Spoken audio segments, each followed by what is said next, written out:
Welcome everyone to Salve Regina University's Warrior Woman event, Empowering Young Women in National Security. My name is Jennifer McCardle. I'm an assistant professor here in the Administration of Justice and Homeland Security. So before we begin, I've got a few administrative things to go over with you. In the event of a fire alarm, please proceed calmly to a nearby exit, leave the building, and move away from the doorways. Please note the location of nearby exits. Be aware that the way you may have entered may not be the closest exit to you, much like on an airplane. Sitting or standing in the aisles or the doorways is not permitted. We remind you that smoking is not allowed inside any university building, so please save that cigar until the end of the event. And finally, please silence all electronics. So this event could not have been possible without the support of the Administration of Justice and the Pell Center at Salve.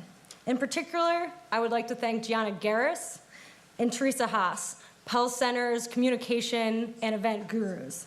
I'd also like to thank Gabby Casano, my really fabulous NatSec intern. I'd also like to thank Dave Smith, Vince Petracca, Jim Ludis, and Iskander Raymond for their support throughout the process. I'm very lucky to work with a bunch of men that are definitely feminists.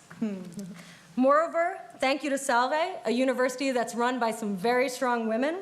That is truly working to advance women in the national security and cyber arenas.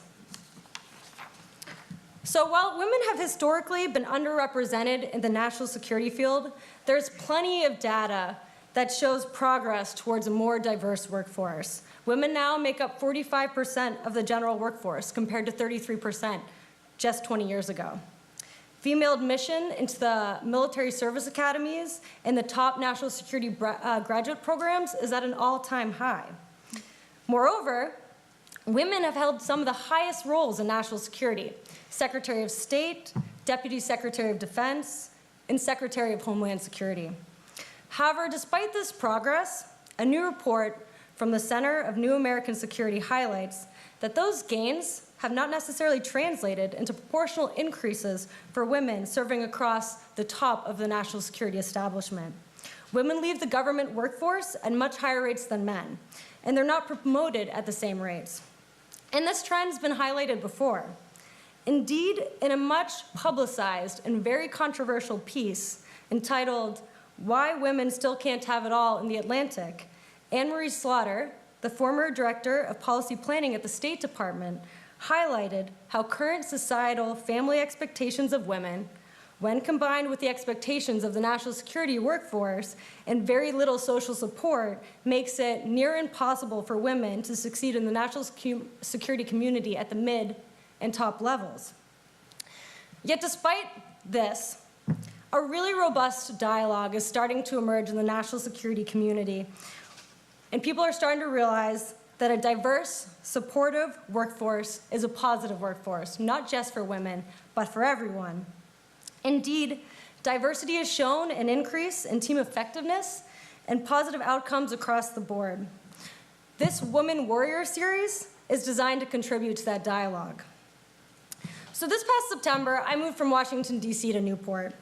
In D.C., we call male-only panels manels. So today, I'm really pleased to introduce this distinguished womanel to you all that represent a broad swath of the national security community.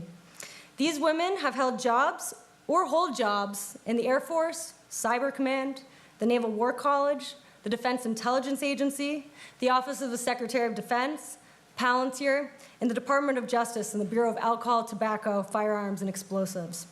Just as a caveat before we begin this event, because it is getting recorded and will be posted online, these women are here speaking in their own personal capacity. Their views do not represent the views of their organizations or agencies. So, drawing inspiration from a podcast produced by War on the Rocks called Bombshell, which I highly recommend to all of you, I'm going to let each of these women introduce themselves in tandem through a series of interview questions, so you can get to know each of them in a professional and personal capacity. So Kellie, why don't you start by telling us a little bit about yourself? I'm just checking the mic. We're on. I'm actually a 2002 and 2003 graduate of Salve Regina University. So not very long ago, don't do the math, I was sitting where you sit. And it was in one of these talks that I heard about the world of federal law enforcement, and Vinny will tell you back there, remembers the day that I went to him and said, this is what I want to do, and I want to do it now. And he said, you're a sophomore, get out of my office.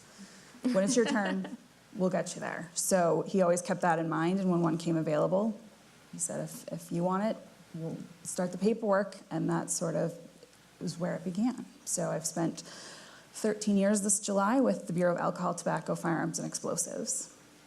Thank you. Marjorie? Awesome. Marjorie Hunt, I'm from Washington, D.C. I'm here in Newport, Rhode Island, at the Naval War College, and I work for the Defense Intelligence Agency. I'm from Lynchburg, Virginia, and I took the route of criminal justice and psychology undergrad, did a master's degree in forensic psychology because I wanted to pursue the art of profiling. Didn't really know at the time that the Defense Intelligence Agency had any type of positions in that capacity, but I quickly learned what was out there.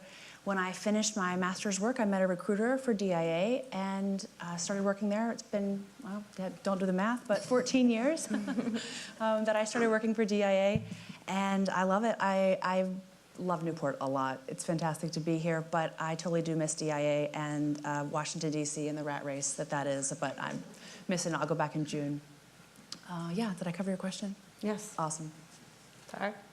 So I'm Tara Murphy-Dougherty. I am still in that rat race down in DC, but I got my start heading in this direction in high school.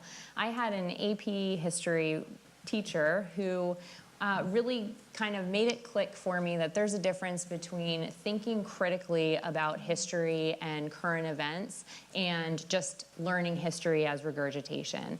And bringing analysis into history is what set me on a path of studying international affairs, which I did at Georgia Tech.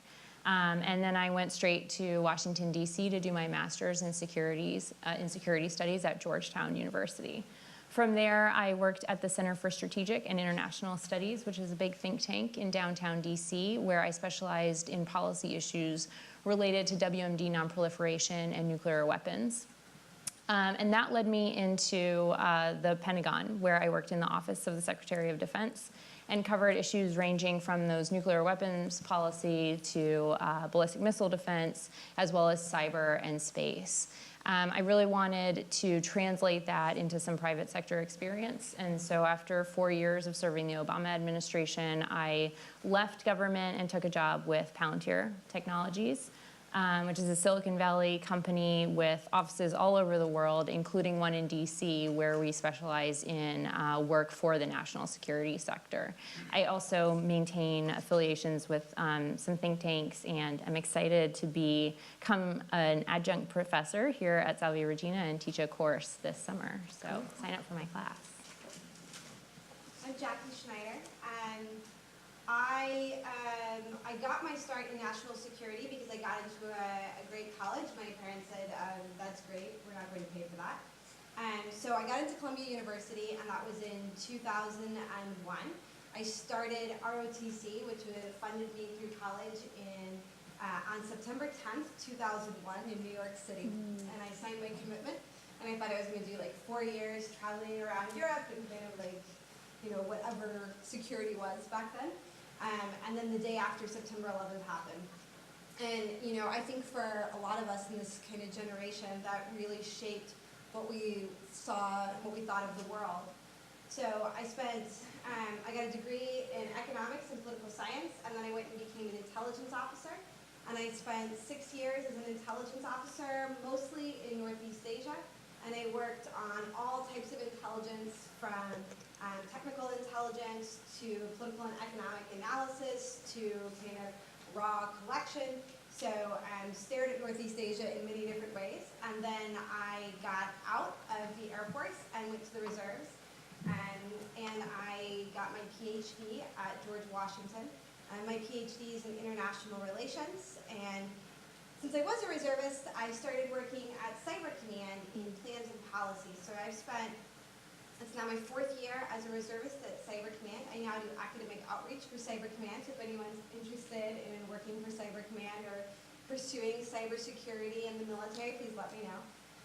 And my full-time job is here as a civilian. I'm an assistant professor at the Naval War College, where I am a core faculty of the Center for Cyber Conflict Studies, and I look at emerging technologies, national security with the lens of political psychology. Thanks, Jackie.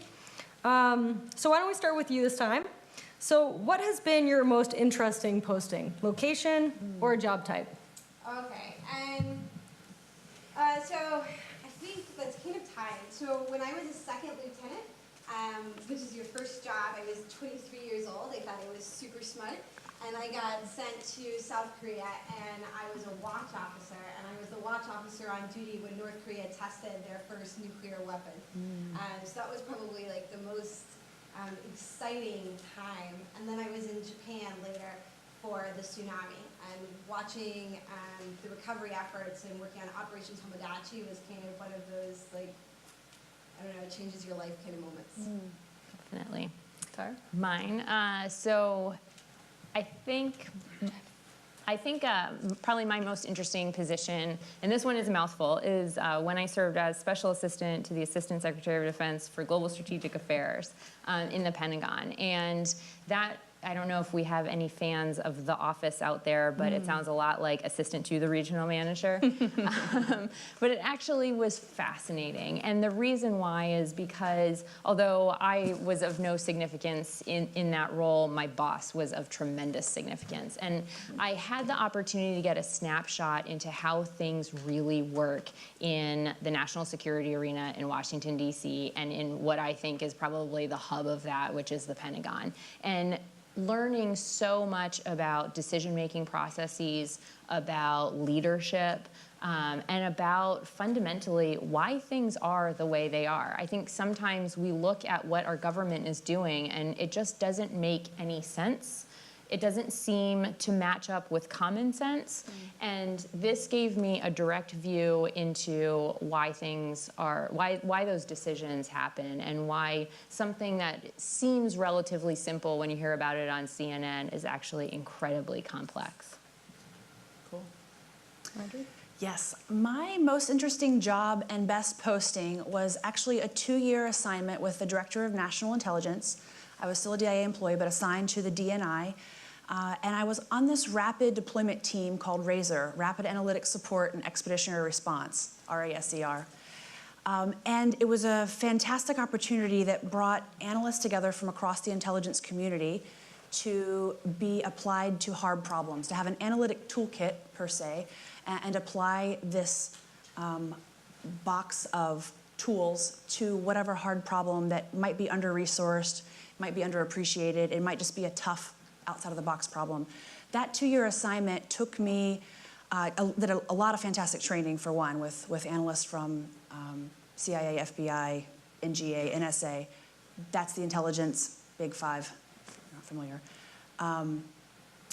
We did phenomenal training, but then I had the opportunity to go to New York to work with the NYPD intelligence unit in Chelsea, down in Manhattan, and that was just an incredible experience working on some counterterrorism work. From there, I went down to Miami to Southern Command, working on some tough issues there, and that took me forward to Bogota, Colombia, to the embassy, where I was posted for a few months. And just the different perspectives and working with different teams and getting a little bit of an idea and being able to help on some of these problems was really phenomenal experience. The last assignment within that 2-year job was going to Afghanistan, which, foreshadowing for me, I had never really worked on Afghanistan before, or the issues that were there, although we'd been at war there for a couple of years by that time. I went to Kandahar, to the Kandahar Intelligence Fusion Center, where I spent a few months. And once I came back from Afghanistan, I'd say I'd never be the same. As an analyst or deployment operations became my new job at my agency. And then the Pentagon, the Joint Staff, I joined a team called the Afghanistan-Pakistan Task Force, where we looked at Afghanistan all the time. So 2 years with the Director of National Intelligence, phenomenal opportunity to just get a little bit of insight into a lot of broad swath, diverse problems that we face, and the real challenges that we face in national security. Thanks, Marjorie. You threw out a lot of 3-letter acronyms. Sorry. Could you explain those to the crowd? Be happy to. I need a chart. So the DIA is who I work for. The Director of National Intelligence is the big daddy in charge of all the intelligence community. There's 16, maybe we're up to 17 now, organizations within the intelligence community. Are we 17? Yeah, okay, I thought so. Thank you. You've been in academia for 2 years. I know, 2 years. Thank you, Tara. Yeah. So I represented the DIA there along with some other analysts Can you spell out the acronyms? Yeah, that DIA is Defense Intelligence Agency. I can do sign language too if that helps anyone, but if it doesn't, I'll stop that. Defense Intelligence Agency, as well as the Central Intelligence Agency, and the NSA, that's the National Security Agency, that's SIGINT Intelligence, Signals Intelligence, and FBI, Federal Bureau of Investigation, and the NGA, that's National Geospatial Agency. So in the intelligence community in DC, those are the, others might not prefer we call it that, but it's the big five. It's the big five for both organized for resources, purpose, tasking, and handling the requirements that are necessary for the intelligence community. Perfect. Okay, intelligence community, there you go. Brilliant. In a nutshell. All right, over to you, Kelly. Most interesting posting, location, or job type? All right, well, for ATF, which is alcohol, tobacco, firearms, and a silent E, explosives on the end, we are a little different than the agencies that these ladies are working with. We operate primarily domestically here in the United States. So in my time with ATF over the last 13 years, I've actually been 4 different post of duty stations, and happily onto my 5th in Providence in 2 weeks. So I started in Miami. I spent almost 7 years there. During my time there, did a special 4-month detail in Laredo, Texas. In 2010, took a 1-year detail in Washington, D.C., working with a national gang task force, and then moved on up to Hartford, Connecticut in 2011, which is where I've been, and now I will be here in Rhode Island. So out of all that, I think probably the most fun, work-wise, and you can't beat Miami. Yeah, it's pretty awesome. So just the pace and the things that you saw, and that was a great place for me to learn how to do this job. They see everything down there. Perfect. All right, Kelly, let's start with you again. So the best meal you've had when traveling, either at an airport or on a trip? Anything in New Orleans. Oh, everything in New Orleans, I should say it that way. Perfect. Marjorie? While traveling through Peru and going to see Machu Picchu, I don't know if it was just because we were so exhausted from traveling and hiking, but definitely the meals there, the ceviche, the quinoa, the corn that was just like off the chain. Topped with the pisco sour, right on. Brilliant. Hands down, bun cha in Vietnam. Spicy chili crab in Singapore. Brilliant. So let's start again with Jackie. The book you've read the longest or reread the most, or your favorite national security related TV show? Okay, I don't know which one makes me like more or less of a dork. Probably the book I read and reread over and over again is Perceptions and Misperceptions in International Relations by Bob Jervis. And I love The Americans. Brilliant. Yes. So everyone else up here has dated themselves. I'm going to do the same thing and say my favorite national security show, hands down, is Alias. Oh. Good one. I don't watch a lot of TV right now, and so I'm not familiar with many shows, but the book that I've had the longest and read the most is most certainly the Bible. It's the fabric of who I am and my beliefs. But the one that's more contemporary and that I'd say I feel like I reread because it's just like so current and speaks to me is 7 Habits of Highly Effective People by Stephen Covey. I got a book, someone gave me that book in high school, and I've probably read it a dozen times, and I feel like in different jobs in different places when I reread it, like living life through abundance and being proactive and always setting priorities and goals, like it's just amazing. So if you haven't read it, read it. If you like a copy, I'll get you one. I have a few. There's actually 2. The author's name is Caleb Carr, and it's the 2 books are The Alienist and also The Angel of Darkness, I believe.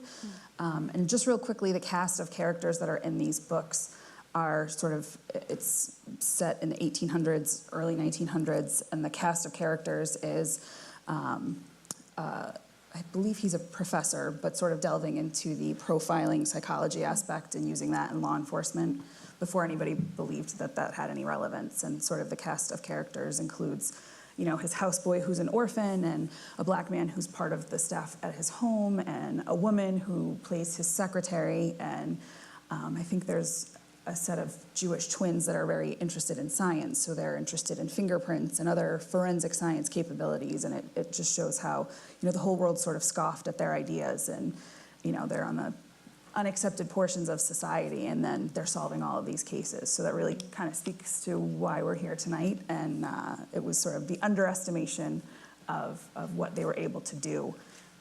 It's a fun read. Brilliant. So we'll do one last interview question before we get into the meat of this panel discussion. Jackie, can you move your thing up? The battery's out. Can we get another mic? There's a battery right here. Why don't we just do this?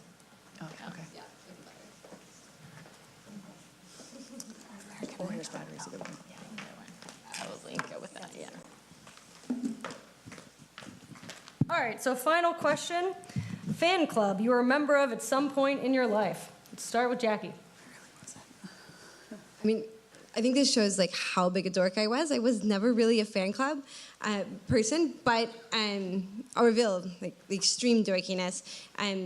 Back when the internet was like a new thing, you would join chat rooms that you were interested in. I bet people in here don't even like know what chat rooms are. But if you search into the deep recesses of the internet, there's a chat room somewhere that was started by like a 13-year-old girl from her AOL account about like English princesses. So I think that's probably the closest I come. I'm in a fan club right now. It is called Being a Fan of the Washington Capitals. And game 1 tonight against the Pittsburgh Penguins. I assume you're all Bruins fans, so this is safe to talk about here. Talking about NHL playoffs. Go Caps. Awesome. You're wearing Bruins colors, so we'll let it slide. I don't have anything against the Bruins. I should have thought about the Penguins colors. Too funny. Growing up, my mom was a teacher, and we subscribed to a lot of educational magazines, but one of them was Ranger Rick. And it's the National Wildlife Foundation, and it was science-y, and I loved it. And if I wasn't going to study psychology and be a forensic psychologist, I would be a marine biologist right now. I loved the science, wildlife stuff. I'm not really in any fan clubs, but growing up, I was definitely a big college and professional basketball nerd. So a friend took me on a trip to the Hall of Fame in Springfield, and I thought it was great. And after about 6 hours, he was more like, "Can we go now?" I didn't think you would read everything and play with every exhibit, but it was pretty neat. All right, so we're going to be switching over to the women in national security part of this panel. So let's start with Tara. So what are some of the challenges that you've overcome in your field? Were there any specific to being a woman? And what were your strategies for success? Yes, there have certainly been challenges. I think that among the top was probably having trying to break into a field that I had very little understanding of. I went to college at Georgia Tech, like I mentioned, in Atlanta, and I didn't know that there were policy jobs that I was going to fall in love with and thrive. I didn't know really even that defense policy was something I could pursue. And my strategies and this became a theme certainly as I figured out it worked. The first time it was probably an accidental strategy, but it was really to turn to mentors. And I had a phenomenal college professor who focused on NATO issues, which was something I was very interested in at the time. This was right at the beginning of the Iraq War, so our relationship, the United States relationship with NATO was stressed, to put it mildly. And she saw that I was passionate about this, that I clearly had an aptitude for it, and she said, pick the absolute best school you can think of for what you want to do. It has to be in Washington, D.C., and just go there, get your master's, and that's the first step in your career. And I followed her advice, and I knew I really liked the defense angle in particular of the international affairs work that I was doing, and so that was Georgetown for me. And I just sort of took a bulldog approach. This was the advice I had gotten. I trusted her, I respected her, and so I followed it. And over and over, I've tried to do other things that are very difficult to get insight into, which, I mean, these these amazing women who similarly work in things like intelligence. It's how do you break into something, you know, when your best source of knowledge about it is watching the show Alias? It's hard. And I think being able to identify people who are willing to mentor you and even better, willing to actively promote you, not just give you advice, but make a phone call and say, hey, you know, there's a young person I know who you should give a shot to. That has been critical. So Jackie, some of the challenges that you've had to overcome and strategies for success. So I think one of the greatest challenges has been in the last few years. So the first 6 years of my career, when I was active duty, I was married, but I didn't have kids. And I think if somebody had asked me to talk about gender issues then, I would have scoffed and said, that's just because, like, women are complaining. That doesn't make any sense. I don't experience a lot of prejudice. That's how I felt. But I have felt since I had kids that it's been a lot more difficult, and trying to figure out how to balance being a mom, having the identity of being a mother, and also being taken seriously, figuring out how much to reveal about your motherhood. For men, it's very advantageous. For women, statistics and studies show that it tends to make people look down on you. So you kind of have to figure out, like, what's my identity? How much am I going to reveal about it? And then how do I balance? Like, how do I say no to things in a way that doesn't make me look like I am flaky? How do I deal with it when I am flaky? So I think that's been the largest challenge, is figuring out how to be a mom and also taken seriously within the national security community. And so what have you done to get around that? Oh, shoot, you need an answer. 'Cause I don't think I have one. I have found jobs that are supportive.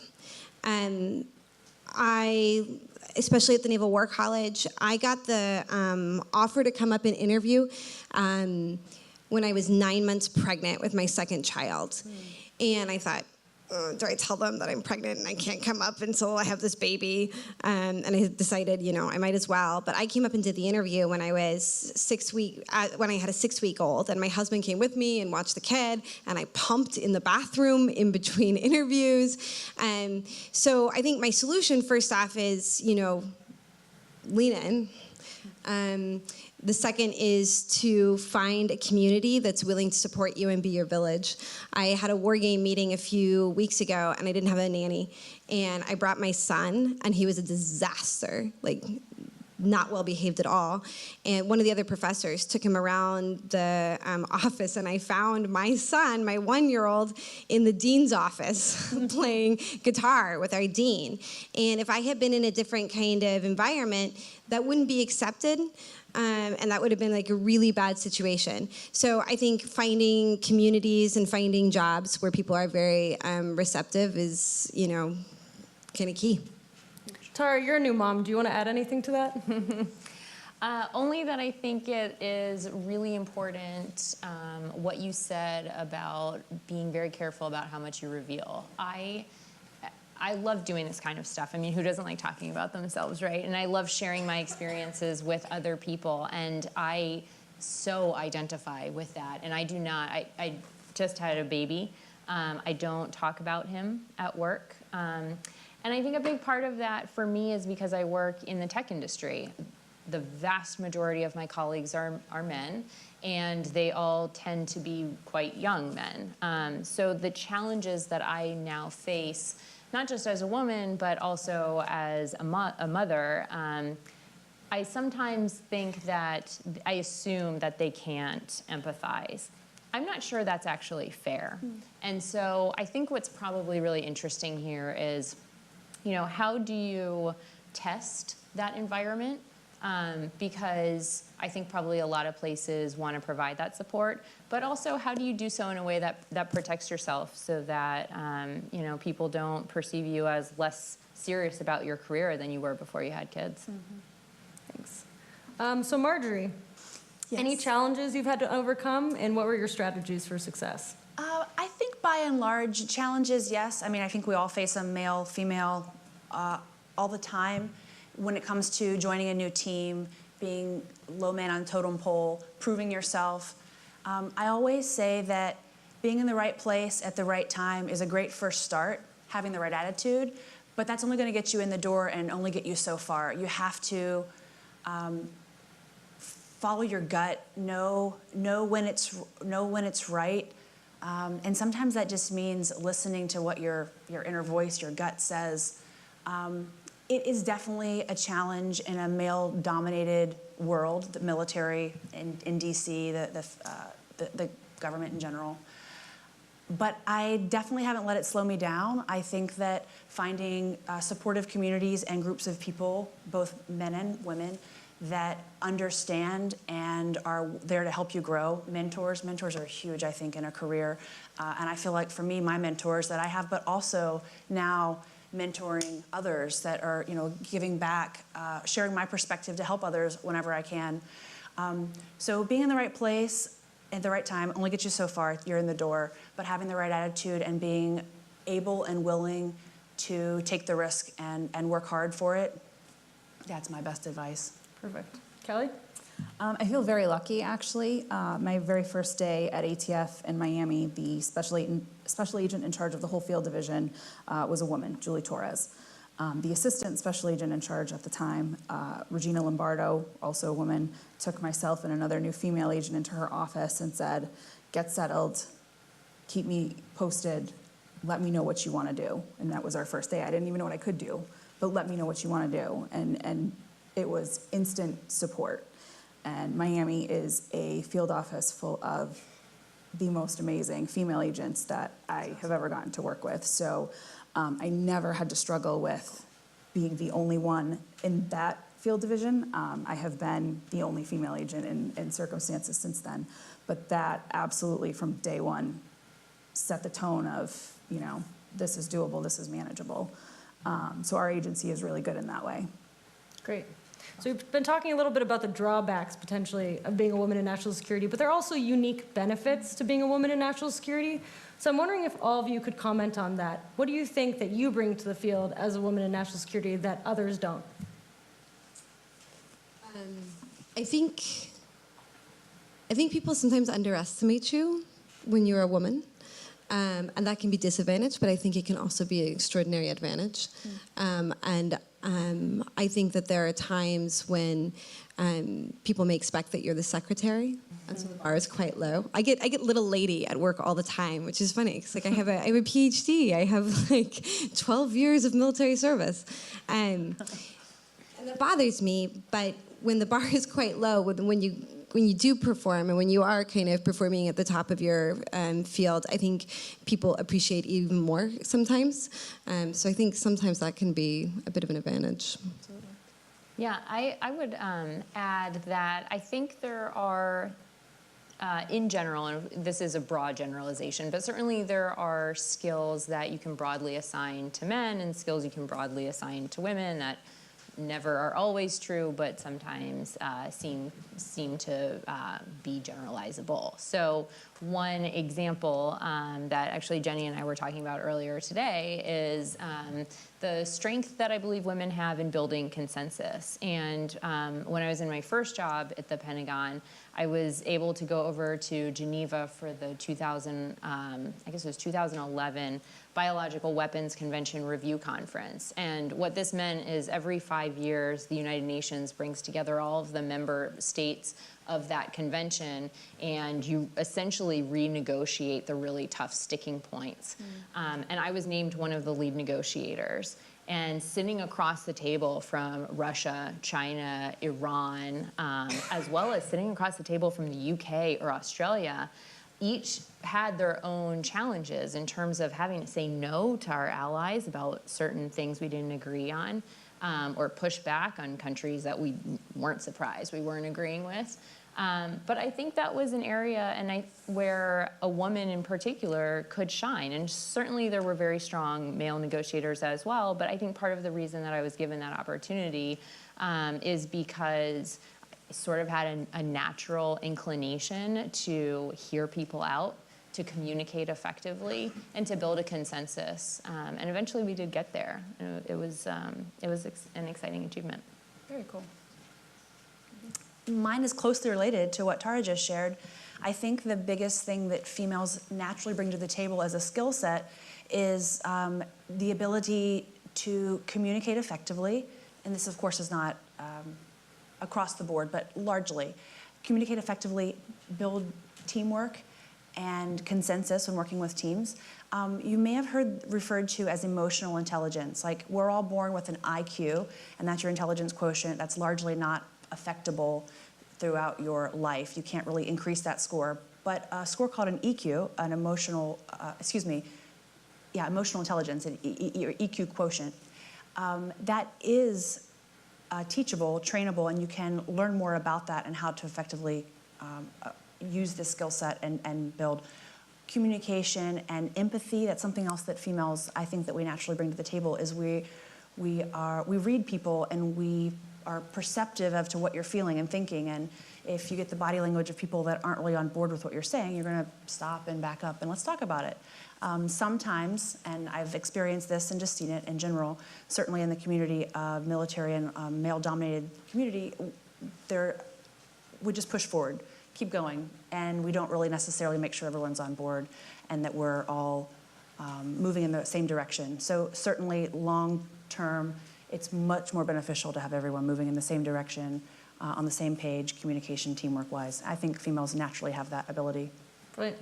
Kellie? I definitely think building on everything that has been mentioned as well, and particularly in the field of law enforcement, not every fight, and by fight I mean investigation, case, arrest, what have you, not every fight can be won with physicality. So where it benefits you in some circumstances, planning or being able to see the long game, or like you said, people sometimes assume you're the secretary in situations where people are being really aggressive, if it's an arrest or something like that.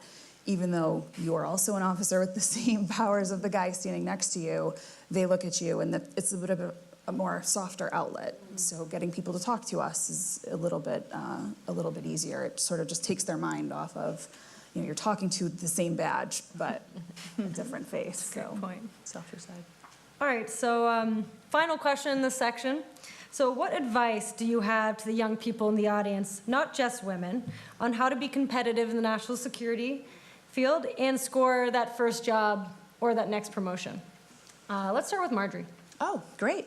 My advice for someone who wants to get into the national security, I would say, one, pursue your passion. First and foremost, when you're looking for what motivates you, your job and your career is going to be a big part of your life. So whether it's just your education now, what you're studying, or what you want to commit your time to 40 hours a week, your work and your job is going to be a large part of your life. So don't settle. Look for what you are passionate about and what you really enjoy.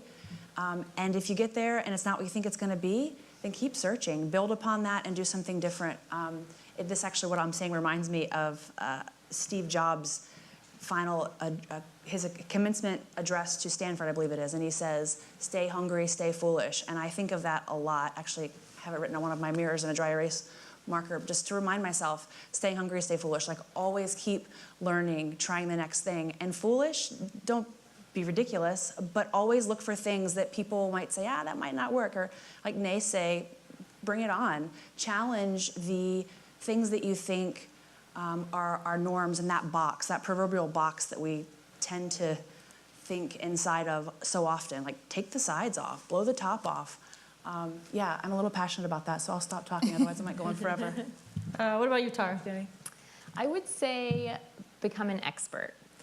And I don't mean as a career. You don't have to decide that you want to know everything about the country of Ghana, and therefore, that defines your career path because you are now the subject matter expert in this one country. I mean, whatever job you're in, figure out some piece of it and excel. Because I do think this plagues women more than men, but regardless of your gender, you will encounter situations where people will underestimate you, or you will start off, I used to say this all the time about working nuclear weapons issues in the Department of Defense. I had to dig myself out of a hole, because I went into those meeting rooms and sat down at a table, typically with men who not only had much more experience than I did, but typically had military careers and were now in civilian jobs. And they put me down here in terms of what they expected with respect to the content or the substance that we were discussing. And the way to get up here, forget here, forget that. The way to get here is to show that you really, really know your stuff. And you're not gonna get there by faking it. So you don't have to be an expert in everything. Pick something that's gonna be your area and know it really well, because it will get you respect and it will get you that next job. Awesome. Kellie? I would say be open to the possibilities if you don't find exactly what you want. I have to tell you, when I got the phone call saying, pack your bags, you're going to Laredo in 2 weeks, I needed to find it on a map first. Oh, look, it's on the Mexican border. This will be interesting. I don't speak Spanish. But, went into it with an open mind, and it was probably the most fun and the best summer and the best people that I have met with ATF. That had I been offered the choice to do it, I would have said no, hands down. And that sort of spurned the gypsy lifestyle that I've had since then. And hey, you know what? It's fun to go new places, to meet new people, and to try new things. So, take yourself out of your comfort zone a little bit, and you'll be surprised. You'll surprise yourself. Jackie, last thoughts? I would say sprint. They're going to take every opportunity. There will be times in your life where you will not be able to take every opportunity. You'll be married, you'll have kids, you'll have mortgages. But when you're right out of college and you're in your 20s, I say just take every single opportunity that you can. And then your statement about becoming an expert really resonated with me. You'll find yourself in your 20s in jobs that you don't really like. And the key to getting out of those jobs that you don't really like is to become an expert in something, so that people see that you're really, really good at what you do, and that can allow you to hop. But if you're in a job and you don't like it and you just kind of do the minimal effort, you will never get out of those kind of jobs. Perfect. All right, so now we're going to switch over to the national security portion of this. Each of these women, as you know, are experts in their respective fields. So I'm going to ask them a series of questions that kind of touches on current events before switching it over to you all, where you can ask some questions as well. So I'm going to stick to recent news on the role of women in national security before transferring over to some domestic security issues. But I'm going to start with Jackie. So Jackie, this past Veterans Day, a new policy was passed that opens up all combat roles to women, including combat ground forces and elite units like the Rangers and the Navy SEALs. January 1st, women have been allowed to apply to these 220,000 positions. People often talk about a civil-military divide when it comes to social changes, with the civilian population leaning forward and the military leaning back a little bit. How receptive culturally do you think the military has been to this change? And what efforts are being made to integrate women into the future combat force?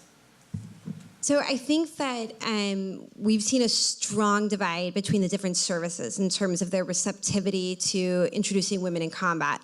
The Air Force has had women in their primary combat arm, which is pilots, since the 90s. And the Navy, similarly, was leaning much further ahead than its Marine counterpart, and definitely the Army. So there's some strong cultural proclivities within the different forces. And I think that's related actually a little bit to distance to the battlefield. So the Air Force and the Navy are strong technological services. Generally the weapons that they utilize are further from the battlefield, and so you kind of have this both physical and metaphorical distance from killing somebody. The Army and the Marines are really have been traditionally hand-to-hand kind of combat places. And for the longest time, the reason why you don't have women in those positions is because they believe they weren't strong enough. Now, I think what we're finding in research is that many women are strong enough. And increasingly, the weapons by which even the Marines and the Army fight wars are not hand-to-hand. In fact, they're further remote. And we're finding that technology, in the end, is kind of driving a lot of the way wars are fought. And so I think that we'll find that women have a large role to play, even in forces and services that were primarily kind of physical components in the past. There will be some cultural hiccups along the way, probably some pretty big ones. But I think what the military has shown is that, in general, it actually does do a pretty good job of initiating societal changes, sometimes even before society. So, for example, in terms of segregation, the military was ahead of society in that way. And I think actually in a lot of the maternity and even paternity policies that the military is initiating, they're actually far ahead of a lot of civilian. So I'm optimistic that across the services, we'll see that once they see that women can do a job just as well as men, that they will embrace it. Thank you. Tara, so this past week, Ivanka Trump traveled to Germany at the invitation of Chancellor Merkel to attend the W20 Forum. So that's the official Group of 20 dialogue for female politicians and non-governmental organizations. Ivanka Trump received a bit of a mixed reaction. While some have lauded her ability to steer the Trump administration forward, others have said it's a smokescreen. I'm wondering if you can expand on that a bit. What are your thoughts on the roles of women in the Trump administration, specifically in national security? And to what extent do you feel a women's right agenda is going to be pushed forward under President Trump? Yeah, that's a great series of questions. I think the third is probably the easiest to address, which is that remains to be seen. And I'll leave it to each of you to determine how pessimistic or optimistic you are about that. It's certainly related to the first question about Ivanka's role. I think what's interesting about this is she, and smartly, I would argue, is being very cautious about how she defines how she spends her time in the White House. So she has been relatively slow to do things like define her role in a formal way. At first, she had described herself as really fulfilling just the role of the first daughter. Then she became an unpaid government employee, so she decided she wants to be in more of a formal capacity.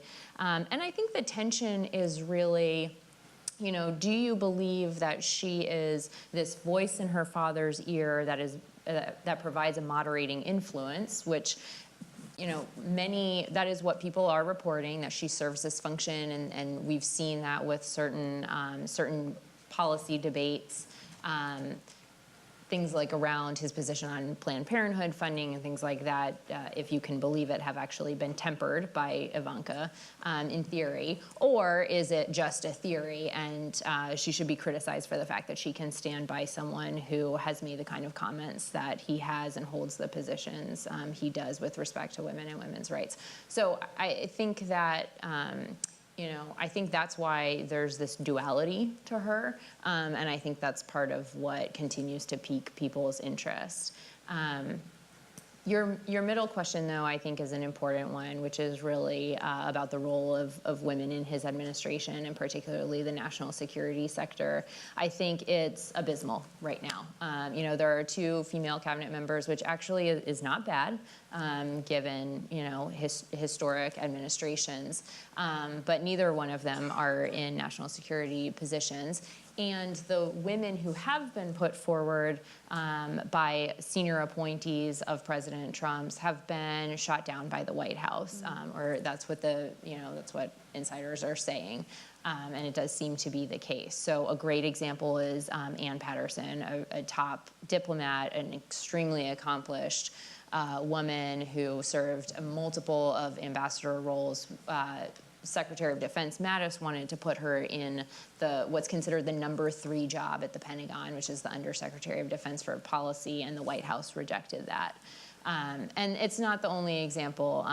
Secretary Mattis wanted reportedly to put Michelle Flournoy in as Deputy Secretary. I think she stepped back, but it was after meeting with President Trump, and I think seeing some inflexibility there. So he has a long way to go to put women in national security roles, and I think it's really important that he does. So I hope we see some change there. Great, thanks, Tara.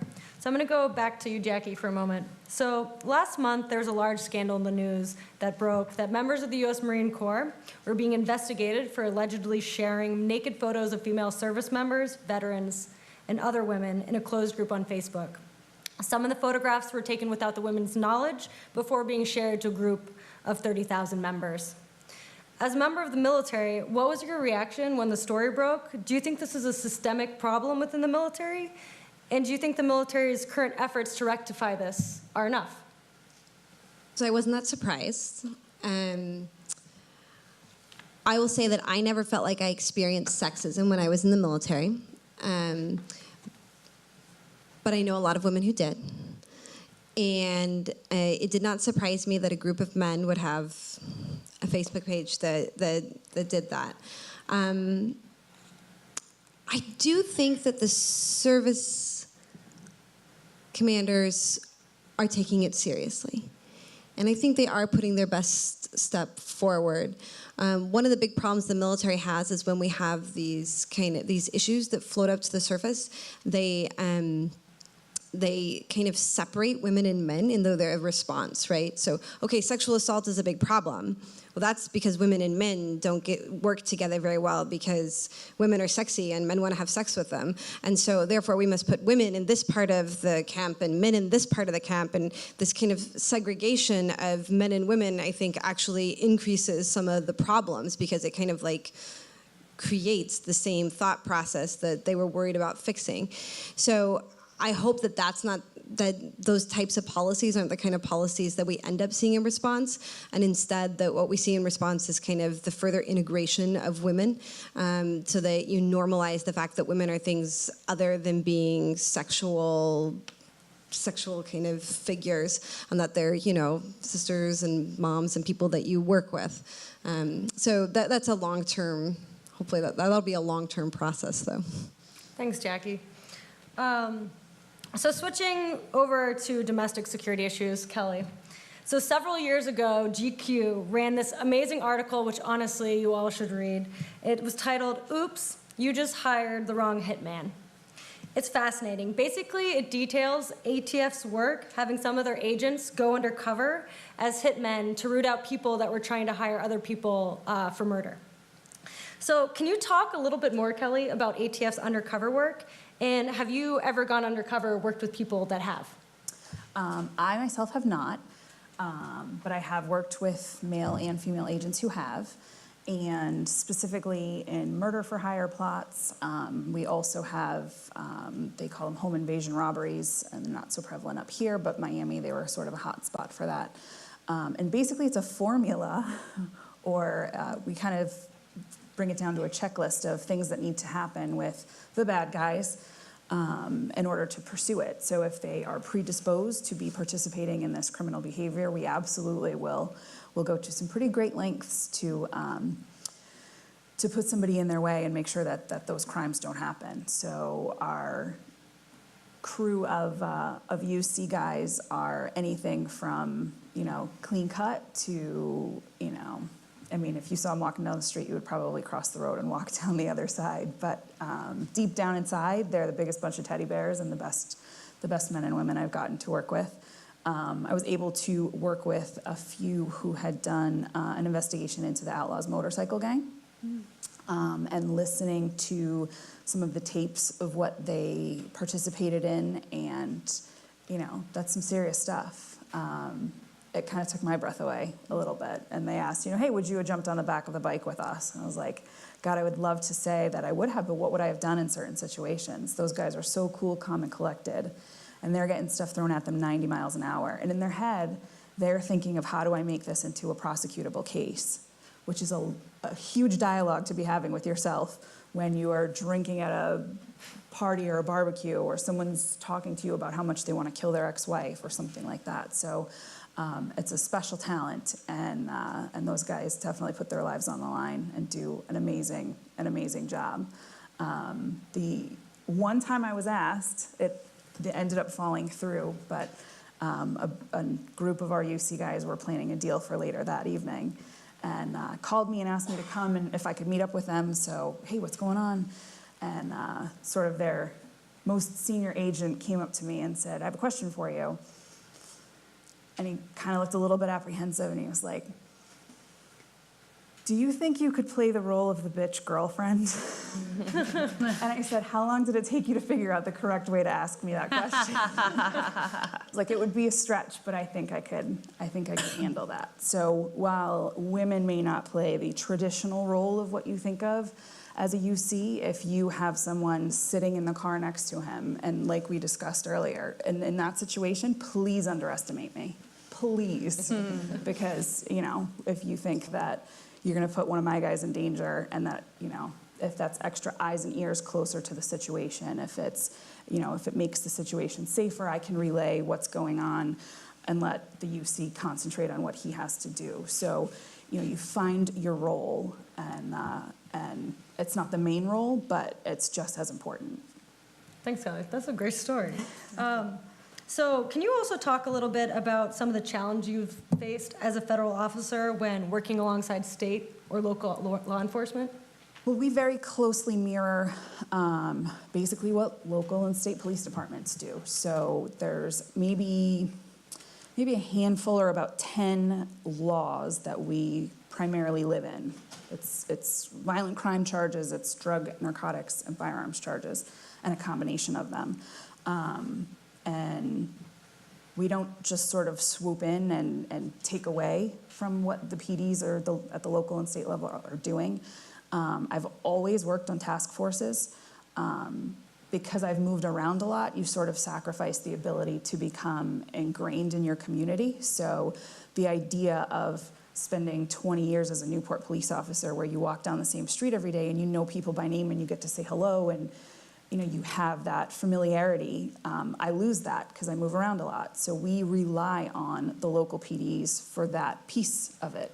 And then local PDs are facing huge obstacles currently, both with what they face on the street and also budgetary issues, which is always something to consider.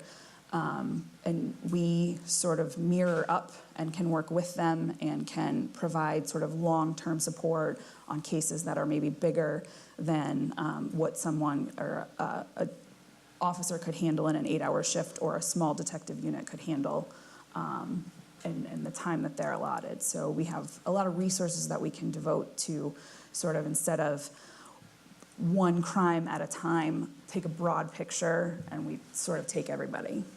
Thanks. So switching to more international issues, Marjorie. Yes. In Afghanistan, you were able to witness firsthand General H.R. McMaster's leadership style. As McMaster is now our new National Security Advisor, what skills do you think he'll bring to the table based on your time working with him? Absolutely. General McMaster, I did have the privilege of working with him, with his team, with the Combined Joint Intelligence Task Force. Shafafiyat was the name of it. That was in Afghanistan, 2010-11. I think what General McMaster brings to the table as our National Security Advisor is, one, he is a consummate professional. He speaks the truth to power like all the time. He thinks outside of the box a lot. He's well known for his time in the Persian Gulf and Iraq and Afghanistan, and I think that he's been well written up for some of those things that he's done specifically.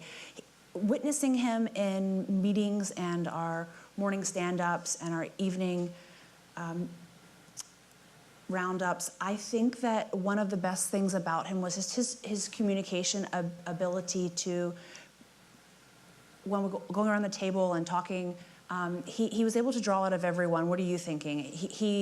He didn't overlook anyone or any piece. He's a voracious reader, and he was always asking the next question, like, what have we not thought about yet? But he had a really uncanny ability of bringing people together, super sharp. I think that he's going to tell the president and the entire team exactly what they need to know, and he's not going to think twice about it. He won't bat an eye to say exactly what he thinks. He's the kind of man that values integrity and truth over his job, and I think that he would just as soon, say exactly what he thinks and be out of the door than to not tell, uncover the whole truth. Great. Thanks, Marjorie. Absolutely. So Tara, on April 15th, North Korea commemorated the birth of Kim Il-sung, the founder and former president of North Korea. with a large military parade. On display were a number of missiles, including mobile launchers. People think that an ICBM, so an intercontinental ballistic missile, was on display. So one day later, North Korea attempted a missile test, which ultimately failed. Kim Jong-un, the leader of North Korea, seems to relish screening independent-style videos of the White House obliterated under a mushroom cloud. So he really doesn't like the US. It's often said that North Korea is a land of lousy policy options, with seemingly few viable means of stopping North Korea's nuclear program. How do you think this administration's policy towards the Korean Peninsula will differ from that of its predecessors? And what is the potential for the situation to spiral out of control?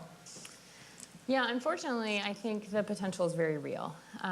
This issue worries me a lot, to be totally honest. I think, one thing that senior policymakers often get asked is, what keeps you up at night? If I were in their shoes, this. I think that in terms of how we'll see a divergence in policy with this administration, so far signs are actually more of the same, to be truly honest. President Trump has mentioned economic sanctions. He has directed a carrier strike group to the Korean Peninsula. We've seen some other U.S. shows of force. These are all things that the Obama administration did on multiple occasions in response to the North Korean threat, and that we've seen earlier administrations do as well. There are two interesting things, though, that I think are going on, which do set the current dynamic apart a little bit. One is the intensity of the rhetoric. So the rhetoric back and forth between the North Koreans and the United States is the I guess negativity of it is not new, but like I said before, the intensity of it has reached a level that that feels different to people who watch this issue. I mean, the videos are a good example. Again, not new, but how explicit they are in nature, the frequency, and what we hear the Korean leaders saying are highly concerning. And then the second piece that is a little bit different is the pressure that this administration is putting on China.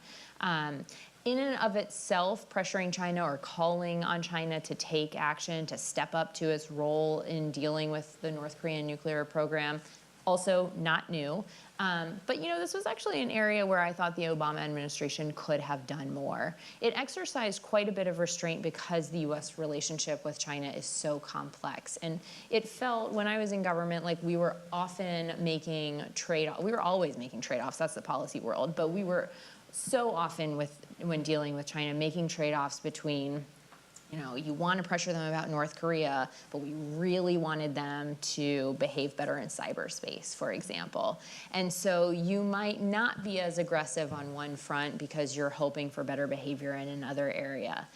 I don't see that restraint with this administration, and they are pushing hard on China in a way that actually early signs show might be somewhat productive. So we'll see how this plays out, but it's concerning because there's a real escalation risk here, and I actually think it's, if we hit a point where it feels like the United States is under direct threat of nuclear attack. Those ICBMs are very much in question, by the way. But even still, I think any administration would take action. Brilliant. And finally, Marjorie, last question before we open up to the audience. So as a member of the Defense Intelligence Agency, you've done profiles of foreign leaders. Syrian President Bashar al-Assad, who has been in the news a lot recently for, amongst other war crimes, using chemical weapons against his own people. What would it be like, hypothetically, working on a profile of someone who has basically become synonymous with evil? I imagine it's got to be weird at times. Are there any interesting aspects of his personality or his life that the audience might not know about that you as a profiler might pick up on? And more broadly, could you maybe explain to the audience here what the purposes of those profiles are for the intelligence community? Sure, absolutely. So for the intelligence community, the profiles and social networks of key decision makers around the world, foreign leaders, those in key positions, They help the intelligence community, policymakers, as well as our most senior leadership to make decisions of how, more or less, how to understand how that person thinks, how they work, how they might react, and how to work with them, how to, in effect, get them to work with us in order to avoid a problem if possible. In the case of Syria, we're way past that. But at the lower level and working with countries that are more friendly with us, we would use profiles and social networks just to better understand the individuals. In the case of Bashar al-Assad, I have been following, of course, open source news, the information on him, and he is one sick and evil individual. Specifically based on the way he's treated his population most recently, and killing and/or turning his blind eye toward a lot of his people being just wiped out with chemical weapons. Interesting facts about him. One thing about him that I learned is he never really wanted to serve his country and his nation, Syria. He left to become an eye doctor, and he actually had aspirations of being a doctor and helping people when he moved to the UK early on, before his brother Basil died. I don't know the time frame, so I'm not going to guess the year. I've forgotten. But I think that he, for all intents and purposes, actually had no intention of being the evil man that he is now. So that goes to say, in psychology and in looking at people's decisions that are made, patterns are definitely the best predictor of what's going to happen in the future, but also people change. People change over time. He moved back to the country of Syria when his brother died. His dad was still alive then, helped to work with the government, joined the military. He actually began leading some military guys to get the experience. And I think quickly he became influenced by the network that he kept. The bad guys around him influenced him, and/or he allowed them to make the decisions. I'm not inside of his mind, and I haven't looked at him too closely, but from what I've seen of him in the open press, it is scary and seeing someone like that up close and, watching them in depth, it's sick, but it's the human condition of some very depraved people. And sick, I say sick, and I mean that in the true sense of their brain has illness, sick individuals. Thankfully, there's not that many of them out there, but that I've looked at. And none of us will ever look at an ophthalmologist again the same way. I know, that's sad. All right, so I'm going to turn it over to you all to ask questions. You're welcome to ask anything about how do you get that next career, any national security question that's been on your mind, or anything that has to do with women in national security, or anything else. If you want to know what their favorite fast food is, feel free to ask. So my lovely intern Gabby here is going to be bringing around the mic.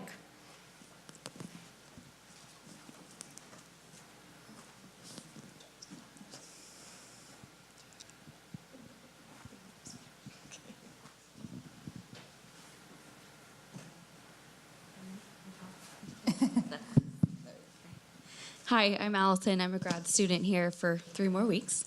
I've had a couple conversations with classmates, especially the females, about speaking up in classroom settings, speaking up at those conference rooms, and just this sense of not wanting to be too aggressive or fear of saying the wrong thing and then immediately being discredited or looked down upon for saying the wrong thing. I don't know if that's something you guys have experienced in the professional realm as well, but I know it's happening to a few of us in the classroom where we hold back. And I was wondering if you had any advice or have experienced that in the professional setting as well. I know when it's just girls and we talk about it, it's easy to be like, okay, yeah, we got to speak up. Don't be afraid. Like, it doesn't matter what people think, but when you're actually in a classroom and it's predominantly men, it can be intimidating.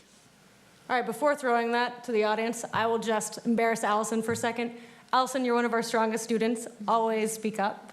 So who would like to handle that? I definitely can chime in to start. I Absolutely have felt that. Yes, I still feel that today. In fact, there are a few habits that women in particular have, and I don't know if anybody picked up on it, but I pulled one accidentally. I try to avoid them at the start of it. At the start of this, we were all talking about our most interesting posting, and I made a self-deprecating comment about how I wasn't important, it was just my boss. I'd bet a good amount of money that a man who had the job I had wouldn't have said that. So yes, those things happen all the time, and I think my way of coping with it primarily goes back to the point that I made about the advice. I feel like if I really, really know my stuff, then I have more confidence to speak up and hold my own, or even take that risk and be wrong. But the second guessing is a very real thing, and probably other women up here have strategies for dealing with it too. I would just say, listen to your professor. Does anyone else want to take that? Or? So do we have any other questions in the audience?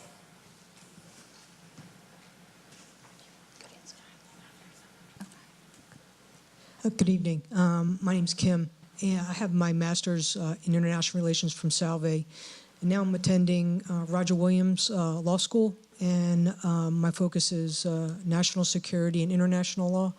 So my question, and I don't know if anybody can answer, is are there a lot of women or positions that are open with regards to law of armed conflict and the international law as far as the Geneva Conventions? Obviously, 9/11 has changed warfare significantly, and in how we not only have, and technology as well with drones and things of that nature. And so I was just wondering if, and I can sympathize with you, Tara. I was at the Pentagon for ASN. I was an action officer.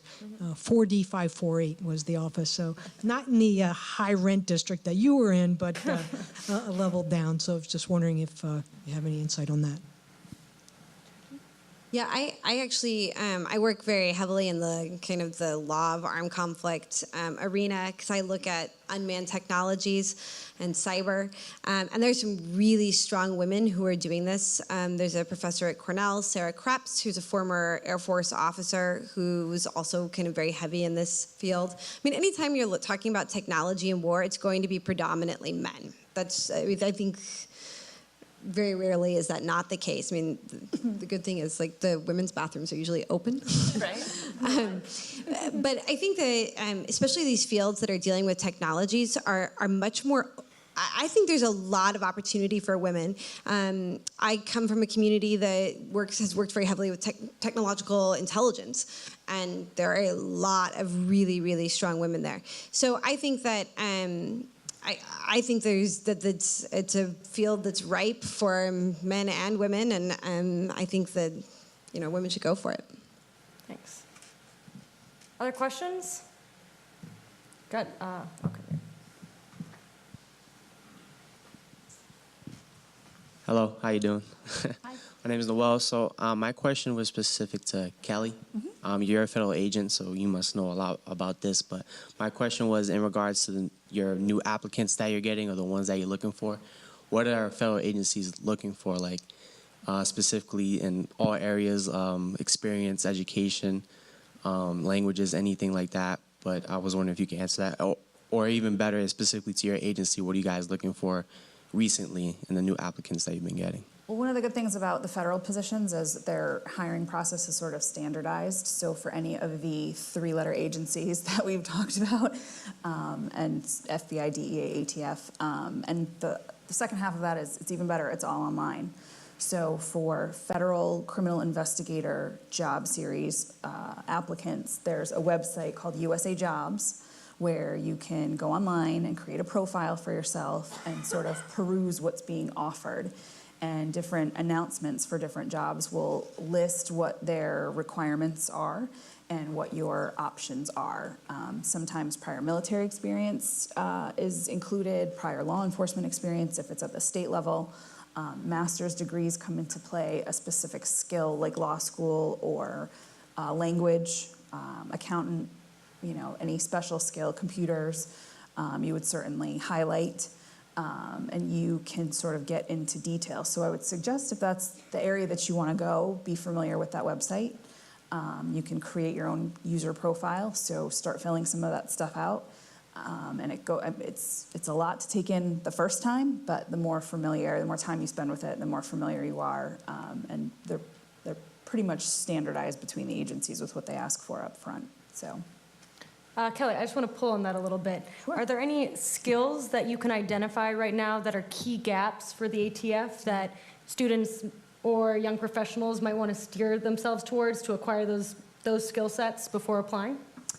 For us, our sort of subject matter is very focused. So when we go to the academy, it's very focused in what our jurisdictional responsibilities are. So they'll sort of teach you. They don't expect you to show up on the first day knowing what to do in certain circumstances. So I would say have a good background. I would say things that are going to help you while you're here is to network, because you have an amazing group of instructors and of alumni and of people who come here, and we're invested. And it makes it so much easier when you have someone to reach out to, find someone to mentor you and learn, and it's much easier knowing what you're stepping into when you don't know how to break into that field, like we talked about earlier. Great. Questions? We got a couple in the front as well, Gabby. Oh, okay. I'll be right down there. Thanks. Terrific panel.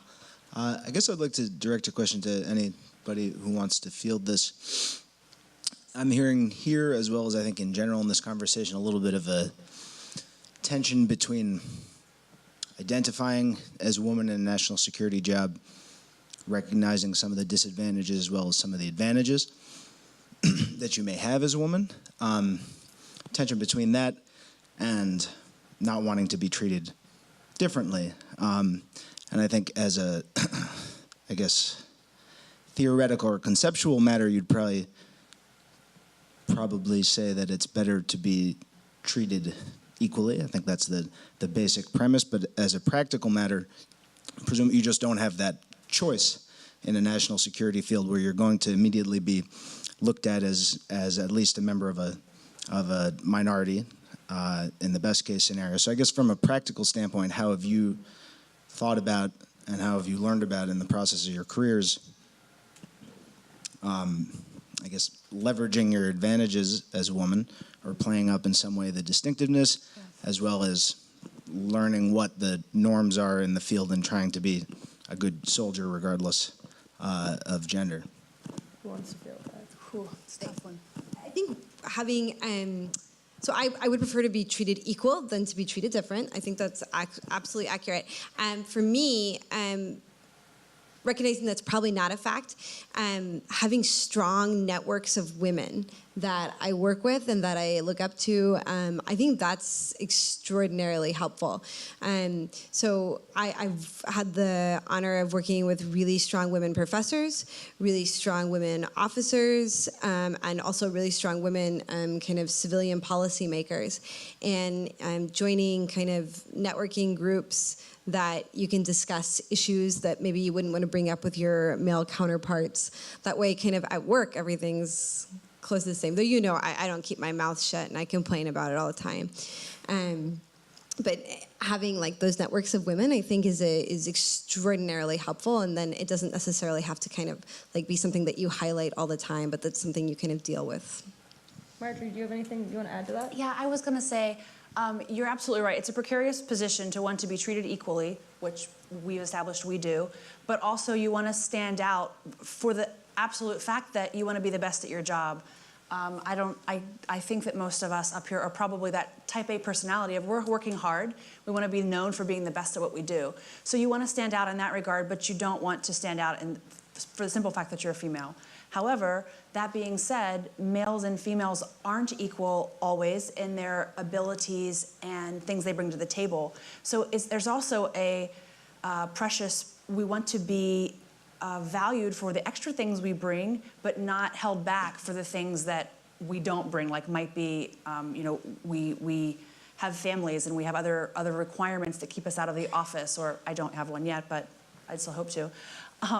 But in that regard, it's hard to say you want it both ways. But do we want to be treated equal? Absolutely. What do you do to overcome that? I say one day at a time, showing up to that meeting well prepared, an expert, having your ducks in a row, and that network of support, not just of strong females, absolutely important, but strong males too. I think getting surrounded by a group of people who get it, who, according to Sheryl Sandberg, lean in, males and females, they just understand and can value the extra things that we bring to the table, and we, males, females, for all of our diversity and the backgrounds we bring. It's an ongoing challenge. I certainly haven't solved it, but I'm going to show up to work every day for the rest of my life trying. Can I chime in too? I think it's a really thoughtful question. And I want to underscore what these two ladies said as well, just on the mentoring piece. For women in the audience, find strong female mentors, but also find strong male mentors. Some of my very best mentors have been men who just didn't see me as anything other than a really competent, hardworking young professional. Oh, do you have a gender? They took that kind of approach. Those are the kind of mentors you want. And then the other thing I would say, maybe more directly to the question that you raised, is I think for women to be successful in national security, you're in a constant state of this precarious position of trying to, if you can do it effectively, adapt what men do very well, and this part's important, while being authentic to your own style. Because I think it backfires badly when women try to overcompensate in being aggressive or try to take on what they see as leadership qualities in men that aren't true to themselves. If you are an aggressive female, by all means, continue being aggressive. But if you aren't, don't do it because you think this is what a successful man does. This is how I get to that SES position or whatever. I think doing things like go and ask for that raise because your male counterpart just did. Those are the kind of things we have to see men doing really well and take it on ourselves to be better at. Thanks. We've got some questions in the front. And maybe we take both of them, Gabby, for time. At the same time, just both questions. Good evening, Sheree Williams. I'm a student at the Naval War College, and I'm also active duty Navy. The question that I have, you guys touched bases on gender divide within the workplace, specifically with national security. But I want to know if you find more anxiety or conflict with that or the generational divide in national security. Seeing as though right now, I think Tara spoke about a lot of the individuals within your tech realm are a lot younger. However, within the national security realm, there are a lot of still individuals from our baby boomer generation who are holding positions. And considering that we have millennials, Generation X, and baby boomers there, that can also be an anxiety that you face along with the gender divide. And did you guys have any thoughts about that? That's a great question. And we'll take the other question in the front as well, and then you all can answer them both. Well, interestingly enough, my question is along the same line. I wanted to circle back to the comments that two women made about keeping to themselves or not sharing so widely their families, and in particular their children. I'm a mother of 4, and I've been in a male-dominated field for over 30 years. I had my first twin pregnancy for 5 months and threw up in the bathroom, so I get why we hide. But the question I have is, do you hide because you think in your field that you are less strong because you're a mother? Do you hide because you think in your field you're perceived as not being expert and fully committed because you're a mother? Or do you worry about safety? Or is there another reason? And then my follow-up question was going to be, do you see that changing with another group of millennials who view, at least in some ways, more parity in the workforce at a certain level between men and women? Thank you. mean, this is something I feel very passionately about. I have a 4-year-old and a 1-year-old. So when I had the 4-year-old, I tried everything in my power to hide from everyone. But I was also a grad student, and I was, suffering from the anxieties of being a graduate student as well. Now, with my second child, I had a really rough pregnancy. I was on bed rest for half of it while also finishing my PhD, and I ran a series of different workshops within the kind of DC community at the same time, like extraordinarily pregnant. And increasingly, like, you just couldn't hide, I'm mom, and like, this is affecting my work, and this is true, And so with this second child, I think I've embraced a lot more of my motherhood. And I also am much more confident in my own capabilities and reputation. And because I'm confident that, hey, I'm shit hot, and I'm shit hot with 2 kids. And if you guys can't do that with no kids, so I increasingly am embracing it. And I'm not just embracing it because I'm more confident myself. I'm embracing it because I want my daughter to never have to hide being a mom and being proud of being a mom. I want for the next generation that comes to not have that anxiety. And I also want to normalize that, like, a lot of the issues that I'm going through are issues that my husband is going through too. And that my husband also is like held accountable for making sure he picks up the kids. And that, I think that a lot of issues that we frame as women's issues need to be framed as family issues, and that will solve some of the problems. But I say for you women in your 20s, when you have your kids, like, own it. Be proud. Still kick ass, but, like, kick ass with your kids and show them that they can do it. Because if they don't see that, they're not going to grow up and change things. Thanks. I think that's a great message, but I will tell you, I will speak to like what I'm going through, which it sounds like you probably went through as well, which is the commitment piece. You hit the nail on the head. Actually, there's this weird divide where the company I work for, I don't think the environment could get more supportive. I mean, this is one thing that Silicon Valley has figured out, which is how to treat your employees. So everything you could imagine in terms of facilitating life as a parent, and they're pretty good about that too. It isn't whether you're a mom or a dad or what your family makeup is. From an infrastructure perspective and an institutional perspective, incredibly supportive. That being said, I work more hours than I've ever worked in my life, as do all of my colleagues. And I leave every single day at 5 p.m. And yes, I get back online. My little one is only 6 months old, so he goes to bed at 6:30.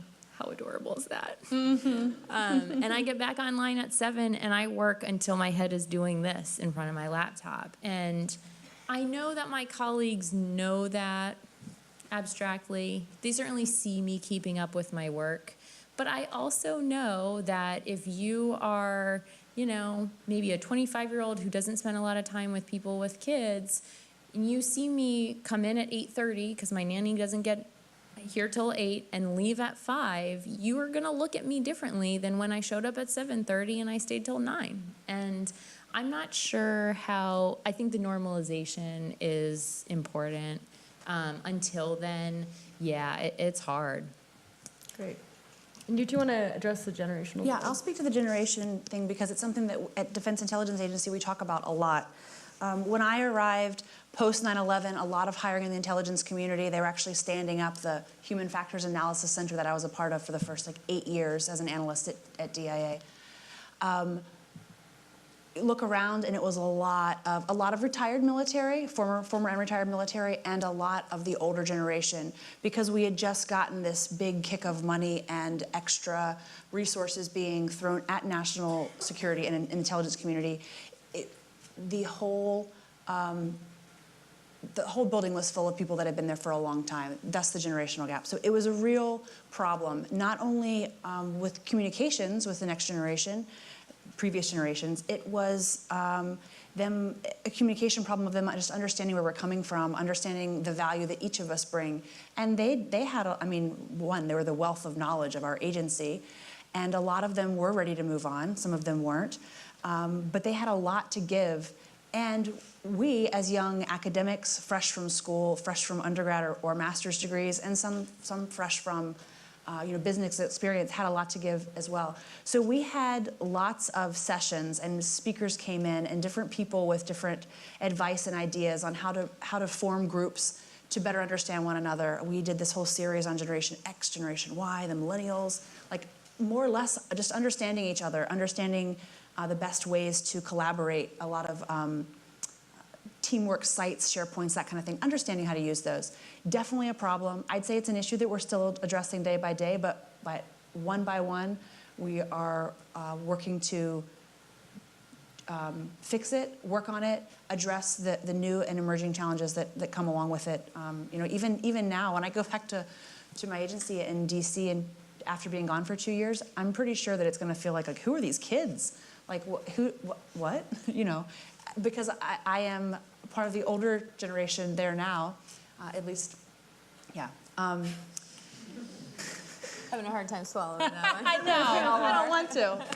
Yeah, but definitely an ongoing problem, and I think that we're doing our best to address it, but the first step in overcoming it is definitely addressing it. Good question. Do you have any parting thoughts? I think you kind of have to focus. The best way for anything to work in any of these positions is to build a great team around you, and to be able to bring your share to the table and be an expert on it and be confident in that. And that makes up your family situation and who you are as a person outside of work as well.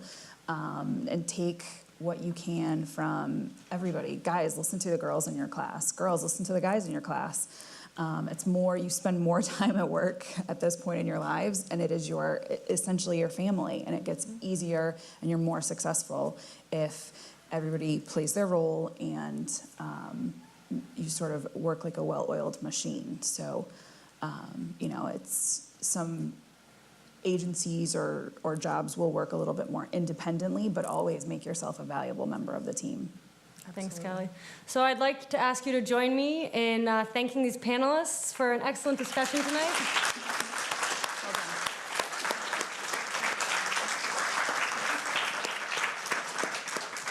And thank you for joining us. Have a good evening.